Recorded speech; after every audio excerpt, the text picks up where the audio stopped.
আসসালামু আলাইকুম। ওয়ালাইকুম আসসালাম। ভাবি কেমন আছেন?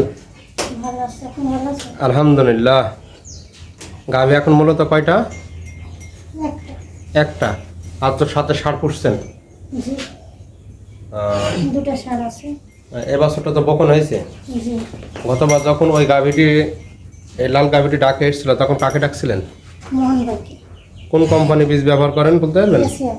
এসিয়া। বাচ্চাটা কেমন পেয়েছেন?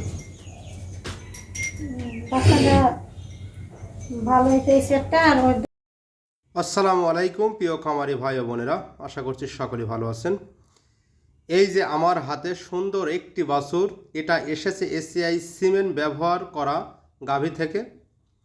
আলহামদুলিল্লাহ, সুস্থ সবল একটি বাছুর পেয়েছেন। এই গাভীটি আপনাদের দেখাচ্ছি, একেবারে উষ্টপুষ্ট, দেখতে চমৎকার একটি বাছুর। বুল নাম্বার 023। ষাটটা নাম হচ্ছে হিরো। অসাধারণ বাছুর একটি খামারি লাভ করেছেন। আসলে এক বছরের ফসল খামারি যদি সেইভাবে বাছুর না পায়, সেখানে খামারি ক্ষতিগ্রস্ত হবে। তো গাভীটিকে আলাদা রেখেছে, দেখতে অসাধারণ।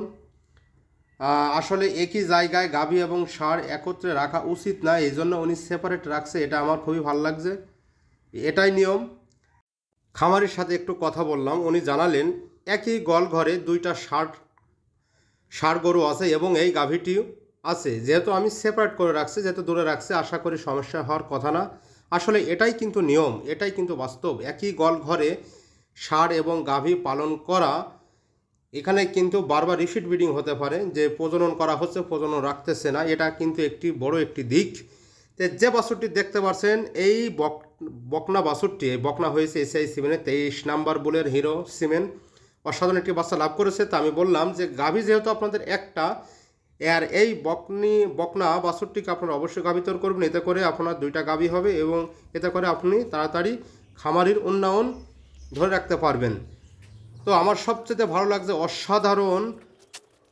অসাধারণ আমাদের কাছে সত্যি অসাধারণ লেগেছে। আপনাদের কাছে লাগবে যে একই খামারে একই সাথে গরু, বাছুর এবং মুরগি পালন অসাধারণ সুন্দরভাবে এগিয়ে যাচ্ছে এই খামারি। আপনারা চাইলে এভাবে মিশ্রিতভাবে খামার তৈরি করে লাভ করতে পারেন। সকলকে ধন্যবাদ জানাই আমাদের ভিডিওটি দেখার জন্য। নতুন হলে লাইক, কমেন্ট, কোথা থেকে দেখছেন অবশ্যই জানাবেন, এবং নতুন হলে সাবস্ক্রাইব করে রাখবেন। ধন্যবাদ।